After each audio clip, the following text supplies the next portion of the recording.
한 청년이 약혼을 하고 장사를 하러 먼 곳을 떠났습니다. 그러면서 약혼녀에게 말했습니다.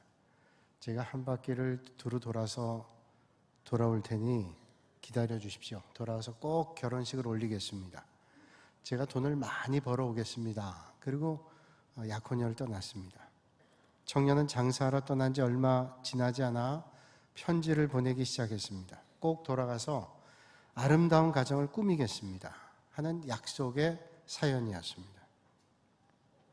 그런데 그 후 편지를 쓸 수 없는 곳을 돌아다니게 되고 편지를 보내질 못했어요. 그러다 돈 버는 일에 집중하다 보니까 연락을 하지 못한 지 10년이란 세월이 훌쩍 지났습니다. 청년이 10년 만에 고향으로 돌아와 보니 약혼녀는 여전히 그를 기다리고 있었습니다. 너무 고맙고 너무 감사하고 너무 감동이 돼서 얘기했습니다. 어떻게 그 많은 시험과 유혹을 물리치고 10년 동안이나 나를 기다릴 수가 있었습니까? 그러자 약혼녀는 10년 전에 마지막으로 받았던 낡은 편지 한 통을 꺼내 보이면서 이렇게 말했습니다. 이 편지 맨 마지막에 이렇게 써 있지 않습니까? 꼭 돌아가서 당신과 결혼하겠습니다. 저는 이 약속을 믿고 기다렸습니다. 여러분은 혹시 누군가를 기다려 보신 적이 있습니까? 또 그 기다림을 얼마 동안 기다려 보신 적이 있습니까?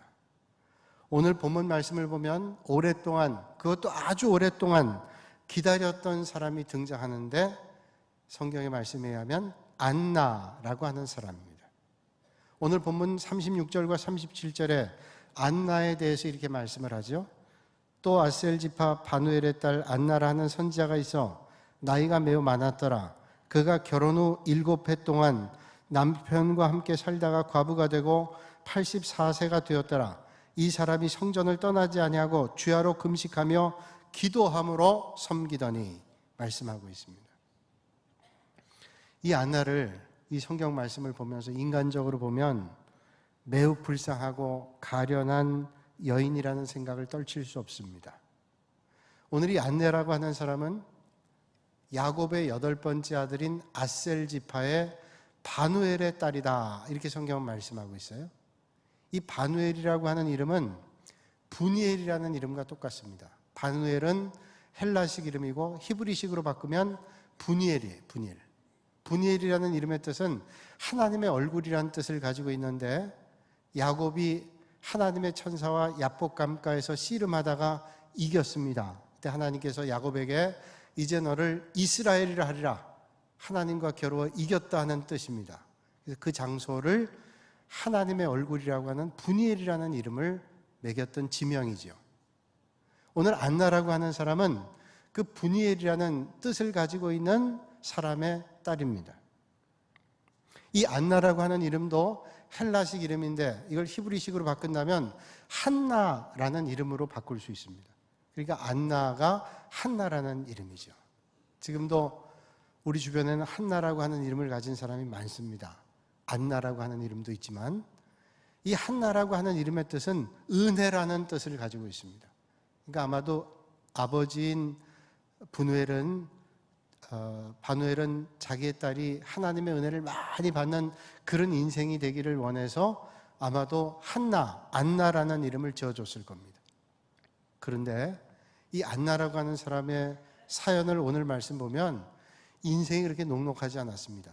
이름은 은혜였는데 삶의 자리는 너무도 힘겹고 어려웠던 것으로 추측이 됩니다.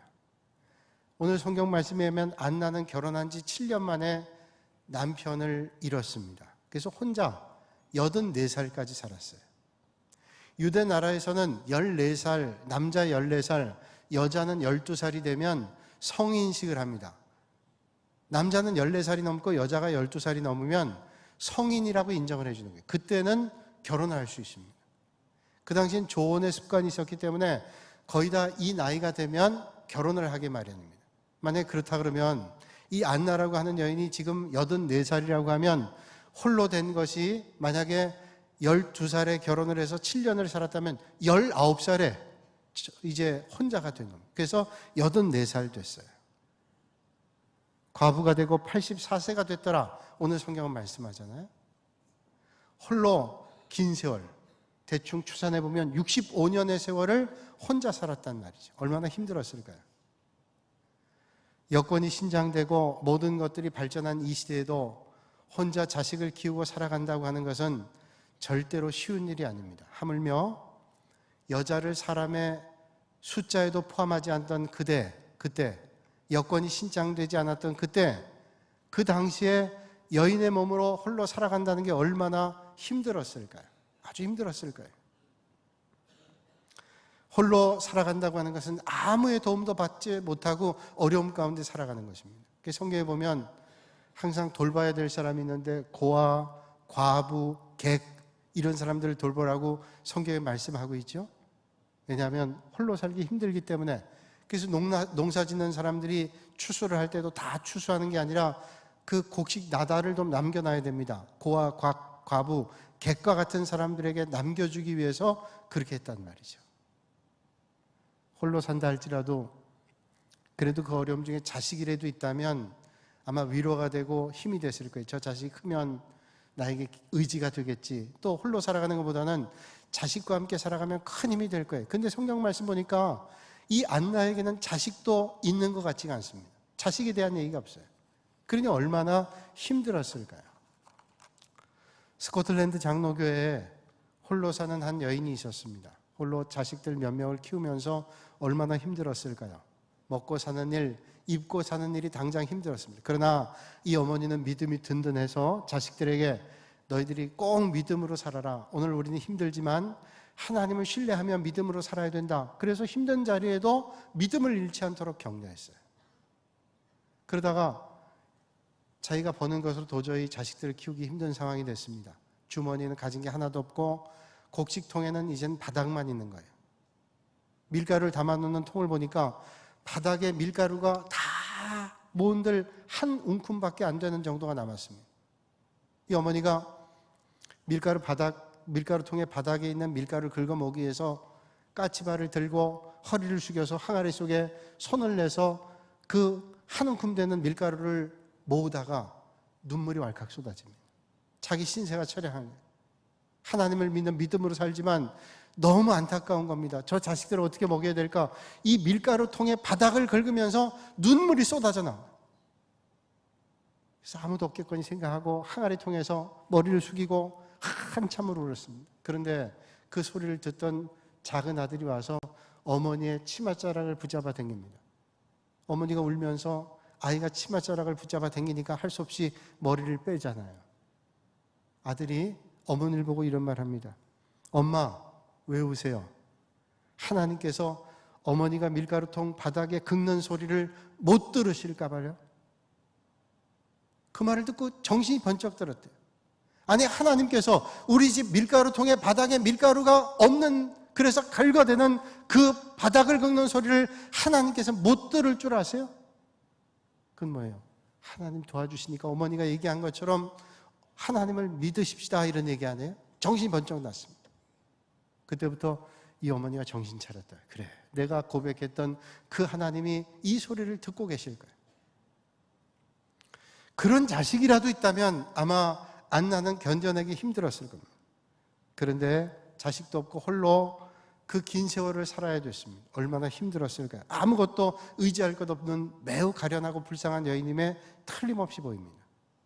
그런데 다행스러운 것은 이 외롭고 힘든 안나가 하나님만 의지했다는 거예요. 오늘 말씀 37절 하반절 보니까 이 사람이 성전을 떠나지 아니하고 주야로 금식하며 기도함으로 섬겼다고 말씀하고 있습니다. 이 사람이 성전 떠나지 않았대요. 아마 홀로 살면서 오직 하나님만 의지했겠죠. 그리고 성전을 떠나지 않을 뿐만 아니라 주야로 금식했답니다. 주야로 금식했다는 건 뭐예요? 거의 안 먹고 살았다는 거예요. 죽지 않을 정도만 먹고 살았다는 겁니다. 그리고 하나님 앞에 날마다 기도했대요. 얼마나 절박했으면, 얼마나 간절했으면, 얼마나 주님을 사모했으면 이렇게 주야로 금식하며 주님의 전을 떠나지 않고 기도함으로 주님을 섬겼을 거예요. 안나가 그렇게 오랫동안 성전에서 기도할 수 있었던 이유는 뭐 때문일까요? 도대체 뭐가 이 사람을 그렇게 성전에서 기도할 수 있게 만들었을까요? 그것은 안나가 변함없는 하나님의 약속의 말씀을 믿었기 때문이에요. 여러분, 내가 인내심이 있기 때문에, 갈 데가 없기 때문에, 어쩔 수 없기 때문에 성전에서 기도하면서 금식하면서 그렇게 있었을까요? 며칠은 그럴 수 있었을까요? 그러나 이 여인이 그렇게 성전에서 금식하며 그 긴 세월 동안 하나님 앞에 기도하며 부르짖을 수 있었던 것은 믿었기 때문이에요. 하나님의 약속의 말씀을 믿었기 때문에. 여러분, 하나님의 약속의 말씀을 믿지 않으면 어려움이 오면 흔들리고 낙심이 오고 절망이 오면 좌절하고 포기하는 게 사람인데, 이 여인은 적어도 65년이란 긴 세월 동안 84살까지 홀로 금식하며 기도하며 하나님을 바라봤어요. 뭐 때문에? 하나님을 믿는 하나님의 말씀에 약속을 믿었기 때문에. 여러분, 하나님께서 선자들을 통해서 약속의 말씀을 많이 주셨어요. 메시아가 올 것이다. 하나님께서 아담이 태초에 에덴 동산에서 선악과를 따먹고 난 다음에 하나님께서 아담에게 말하죠. 여인의 후손을 통해서 저 뱀을 짓밟을 존재가 오게 될 것이다. 그게 바로 예수 그리스도예요. 그래서 이스라엘의 어떤 성지에 가면 마리아가 등장할 때는 항상 밑에 뱀이 있는데 마리아가 뱀의 머리를 밟고 있습니다. 그러니까 예수님께서 오셔서 마귀를 무너뜨리고 승리할 것이라는 그런 말씀이죠. 그러니까 아담 때부터 그런 말씀을 주셔서 선지자들을 통해서 계속 말씀해 주셨어요. 이사야 선지자를 통해서 그 메시아는 처녀의 몸으로 올 것이라 말씀해 주시고, 미가 선지자를 통해서 예루살렘에 그 메시아가 올 것이라고 말씀해 주시고, 말라기 선지자까지 예수님에 대한, 메시아에 대한 예언의 말씀을 계속 주셨단 말이에요. 그러니까 믿음의 사람들은 그 어려움 중에도 하나님의 말씀을 믿고 기다렸는데, 문제는 말라기 선지자가 끝난 다음 예수님 오실 때까지 적어도 300년 내지 400년 정도 메시아에 대한 메시지가 멈췄습니다. 선지자들이 없었어요. 하나님의 말씀을 전하는 사람들이 없었습니다. 그때를 신학자들은 말하기를 신구약 중간시대라고 얘기하기도 하고 암흑기라고 얘기합니다. 왜? 캄캄한 시대, 하나님의 예언의 메시지가 없는 시대였다는. 얼마나 힘들었을까요? 예수님이 이 땅에 오시기 전에, 그때는 로마가 온 세상을 다스리고 있을 때라 유대인들은 로마라고 하는 나라의 압제를 당해서 고통 가운데 있었습니다. 빨리 우리에게 메시아가 와야 되는데 사람들이 낙심이 되고 절망합니다. 우리가 일제강점기 때 일본에게 굴복하면서 얼마나 많은 사람들이 친일파가 됐어요. 아마 해방이 곧 된다 그러면 친일파 될 사람이 없을 거예요. 그런데 이제는 글렀어, 틀렸어, 이런 생각하면서 다 포기했던. 그러니까 로마가 압제하고 있을 때 도대체 메시아는 언제 오냐, 많은 사람들이 절망하고 낙심하고 믿음을 버렸습니다. 그런데 안나라고 하는 사람은 그 순간에도 포기하지 않고 성전에서 주야로 금식하며 메시아를 기다리는 믿음의 길을 걸었다는 거예요. 여러분, 오늘 이 아침에 우리의 믿음의 자리는 어떨까요? 하나님의 약속의 말씀을 믿으시고 끝까지 하나님의 임재하심을 만나시는 여러분들이 되시기를 주님의 이름으로 축복합니다. 근데 우리는 잘 못 기다려요.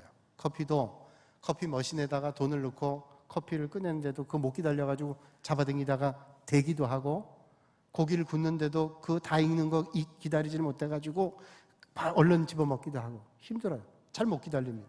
믿음의 길을 걸으면서 우리가 기다려야 되는데 잘 못 기다린다는 거예요.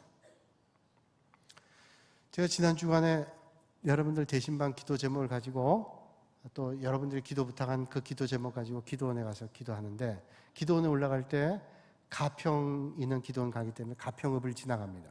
가평읍을 지나가는데 운전하고 가는데 아주 조그만 읍내잖아요. 읍내에 포장마차가 하나 있는데 거기 사람들이 줄 서 있더라고요. 그래서 아니 뭘 팔길래 줄 서 있나 궁금했어요. 근데 뭐 스쳐 지나가는 거니까 그냥 지나갔는데, 내려올 때 보는데 또 거기 줄 서 있는 거예요. 궁금하잖아요.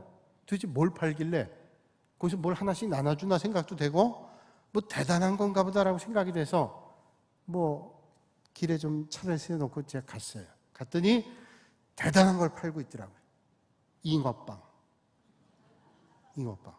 그래서 잉어빵이 뭐 잉어빵이지 뭐고 대단한 거예요. 그래서 이렇게 가서 가까이 봤어요. 사람들 줄 서 있는데 가서 이렇게 봤어요. 근데 거기 이렇게 써 있더라고요. 잉어빵 가게 앞에 이렇게 써 있어요.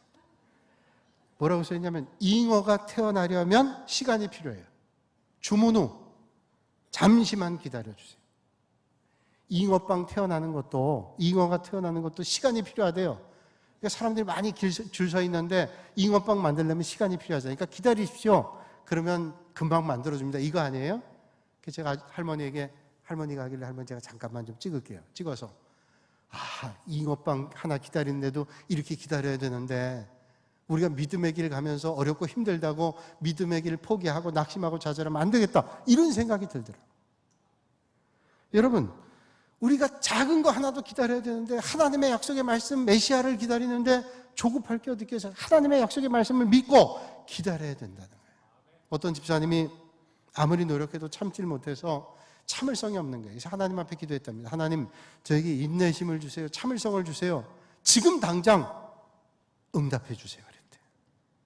아니, 참을성을 달라 그러면서도 지금 당장 응답해 달라는 거예요. 그게 우리가 참을성 없다는 거예요. 우리는 빨리 기도가 응답되길 바라고, 빨리 자녀가 변하길 바라고, 빨리 사업은 성공하길 바라고, 우리의 믿음은 빨리 성장하길 바라고, 직장에서는 빨리 승진하길 바라고, 그렇게 바란다는 거예요. 그런데 하박국 2장 3절에 말씀하시기를 이 묵시는 정한 때가 있나니 그 종말이 속히 이르겠고 결코 거짓되지 아니하리라. 비록 더딜지라도 기다리라. 지체되지 않고 반드시 응하리라 말씀하고 있습니다. 그러니까 하나님께서 응답하신 때가 있는데 낙심하지 않고 그 약속의 때를 기다리면 하나님께서 반드시 응답해 주시다는 거예요. 여러분, 오늘도 하나님의 약속의 말씀을 의지하고 하나님의 약속의 말씀을 믿고 하나님의 때를 기다리시는 여러분들이 되시기를 바랍니다. 그래서 믿음은 기다림이다, 그렇게 얘기해요. 정말로 믿음이 있으면 기다려주는 거예요. 기다릴 수 있는 겁니다. 아픈 마음의 치유라고 하는 책을 쓴 론 메리라고 하는 사람이 있어요. 이 상담학자인데 그 책에서 자기의 경험을 얘기하고 있습니다. 한 번은 자기 아들이 어떤 것에 상처를 받았는지 방 밖에 나오질 않고 늘 방 안에 있는 거예요. 힘겨워하는 걸 보면서 이 아버지가 기도하면서 어떻게 하면 저 아이의 마음에 그 아픈 것을 해결해 줄까? 뭔지는 모르지만 그런 생각을 하다가 어느 날 밤에도 아들이 나오지 않고 방 안에 있는데 그 방문을 열고 들어갔어요. 아들 방이지만 실내죠. 그래도 방문을 열고 들어갔어요. 아들은 알면서도 아무런 내색을 하지 않았습니다. 그냥 침대에 누워있는 거예요. 근데 이 아버지가 론멜이 아무 말도 안 하고 아들 옆에 가서 똑같이 누웠습니다. 누워서 아무 말도 하지 않았어요. 1시간, 2시간, 3시간 지나도 아무 말 하지 않았어요. 그날 밤 꼬박 아무 말도 하지 않고 날이 밝았습니다. 아마 둘 다 잠 못 자고 밤샜을 거예요. 그런데 아침에 해가 떠오를 때 아들이 아버지에게 그런 말 하더래요. 아버지, 고맙습니다. 잘 될 것 같아요. 아버지, 고맙습니다. 뭐 때문에 그럴까요? 아버지가 가서 뭘 한 말이 없어요. 그냥 아파하는 아들 옆에 누워 있었어요. 그냥 함께 했어요. 네 아픔을 나도 안다 라고 하는 마음에 응원을 했던 거죠. 그리고 누워 있었던 거예요. 그랬더니 아버지, 고맙습니다. 여러분, 우리는 누구를 도와준답시고 기다리기보다는 왜 그랬냐고 다그치기도 하고 뭐 때문이냐고 내가 해결해 주겠다 그러지만 그게 얼마나 큰 상처가 되고 아픔이 될 때가 있어요. 시인 롱펠로우는 이런 말을 했습니다. 만사는 끈기 있게 기다리는 자에게 온다. 믿음은 기다리는 거예요. 오늘도 하나님의 약속의 말씀을 믿으시고 하나님의 때를 기다리시는 여러분들이 되시기를 주님의 이름으로 축복합니다. 여러분, 기도하는데도 힘들 때 있잖아요. 그러나 하나님의 약속의 말씀을 믿으면 기다릴 수 있어요. 사람이 격려하는 거 아니에요. 잘 될 거야. 그게 아니라 하나님의 약속의 말씀을 붙잡고 기도하는 거예요. 그러면 그 약속의 말씀 때문에 우리는 이겨낼 수 있어요. 그런데 우리가 믿기만 해도 기다리기가 쉽지가 않습니다. 어떤 때는 어려움이 오고 힘들 때가 있으면 도대체 이 약속의 말씀이 정말인가 그런 생각이 들 때가 있어요. 그럼 어떻게 해야 될까요? 고린도전서 13장 4절의 말씀 보면 이런 말씀을 주고 있습니다. 사랑은 오래 참고 7절에 모든 것을 참으며 모든 것을 믿으며 모든 것을 바라며 모든 것을 견디느니라. 사랑은 참는답니다. 견딘답니다. 오랫동안 참는데요. 그러니까 하나님의 말씀을 믿고 주님을 사랑하면서 우리는 견뎌낼 수 있다는 거예요. 믿기만 아니라 하나님을 사랑하고 믿을 때 견딜 수 있다는 거죠. 그래서 사랑은 오래 참게 만드는 힘이 있습니다. 사랑이 모든 걸 믿게 만들고 모든 것을 견디게 만드는 거예요. 제가 개를 오랫동안 키워보다 보니까 이 개가 사람보다 나은 점도 꽤 많습니다. 사람은 좋다가 하다가도 어떤 때는 마음이 바뀌어서 배반하기도 하고 등 돌리기도 하고 어떻게 저럴 수 있나 그럴 때도 있지만 개는 별로 그런 적이 없어요. 개를 키우다 보면요, 가끔 어린 아이들이 있을 때 어린 아이들이 그 개를 괴롭히잖아요. 장난친다고 괴롭히면 개가 화가 납니다. 그러면 으르렁 하죠. 마치 물 것처럼. 그래서 개가 뭅니다. 그런데 자기를 키우는 주인은 물긴 물되 절대로 힘을 줘서 물지 않아요. 저도 손가락을 갖다 대줬더니 화가 나서 무는 것 같은데 입만 떨지 물질 않아요. 야, 걔가 너 훌륭하다. 사람은 물기도 하는데 너는 사람보다 낫다. 이런 생각할 때가 많아요. 그 왜 그럴까요? 적어도 이 개는 주인이 자기를 사랑한다는 걸 알아요. 그러니까 견디는 거예요. 야, 개도 사랑을 하는구나. 전북 임실에 가면 오수라고 하는 데가 있습니다. 그 권찰에 소풍 갈 때 거길 지난 적이 있는데 휴게소를 들렸더니 오수가 명견의 마을이라는 거예요. 명견의 마을. 그래서 거기 화장실에 붙어있는 글을 쭉 읽어봤어요. 그랬더니 이렇게 써있더라고요. 고려시대 때 최자라는 사람인데 보연집이라는 책, 1233년에 보연집이라는 책을 썼는데 거기에 오수의 명견에 대한 얘기를 했어요. 이 오수, 지금 임실에 김계인이라고 하는 사람이 있었는데 개 한 마리를 키웠습니다. 그런데 이 김계인이라는 사람이 이웃집에 상가집에 갔다가 술을 잔뜩 먹고 돌아오는 길에 그만 풀밭에 쓰러져서 잠들었어요. 그런데 그때 마침 들불이 일어나가지고 온 풀에 불이 붙었습니다. 이 사람은 풀밭에 누워있는데 그 불이 다가오는 거예요. 근데 주인을 마중 나갔던 이 개가 주인을 발견한 겁니다. 그래서 주인을 잡아 깨우는데 일어나질 않아요. 술에 취해가지고 어떻게 할까 하다가 안절부절했던 개가 개울에 가서 자기의 몸을 던져서 물을 묻혀가지고 주인이 있는 그 김계인 옆에 그 물을 적시는 거예요. 그래서 들불이 들어오지 못하도록 막습니다. 또 나가서 물을 가져와서 적시고 그러면서 자기 몸이 다 털이 불에 탔습니다. 몸이 다 익었어요. 그래서 결국은 불은 껐지만 죽었어요. 술에 취했던 김계인이 일어나 보니까 자기 개가 죽어있고 새까맣게 주변에 타 있는 거예요. 개가 자기를 살리기 위해서 몸을 던져가지고 불을 닦은 겁니다. 너무 감동을 해가지고 자기가 가지고 있던 지팡이를 거기다 꼽았습니다. 그랬더니 나무가 됐대요. 그게 큰 나무가.